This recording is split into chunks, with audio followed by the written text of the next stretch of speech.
আমি বলতো, একদিন এক রাস্তা দিয়ে একজন দারিদ্র মানুষ, একজন গম্ভীর মহিলা, একজন সুপারম্যান এবং একজন বউয়ের ভয়ে ভীত নয় এমন ব্যক্তি হেঁটে যাচ্ছিলেন।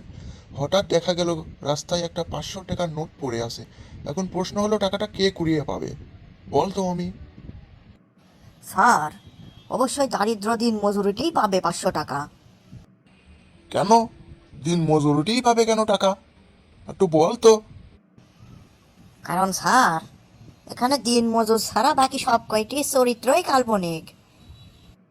সাবাস অমি, তোর মাথায় তো অনেক বুদ্ধি দেখছি। তুই একদিন অনেক বড় হবি। দোয়া করে দিলাম তোক। Thank you sir. আপনার যদি আরও প্রশ্ন থাকে তাহলে করতে পারেন। উম, উম, উম, উম। আচ্ছা অমি, তুই আমাকে একটু নাইসি দেখা তো, কেমন পারিস। এই চেস মারিস, শালা স্যারে আমার কি বললো? শালা আমার প্রশ্ন করতে বলাই ভুল হয়েছে। আচ্ছা স্যার, আমি দেখাচ্ছি নাইছি। ঠিক আছে, দেখা দেখি তুই কেমন নাচ পারিস, আমরা একটু দেখি। ওই দিন তাম না দে রে নান্না, দিন তাম না দে রে নান্না, হই হই দিন তাম না দে। কেমন হইলো স্যার? ভালো ভালো। তুই তো দেখছি অনেক ভালো নাচ পারিস।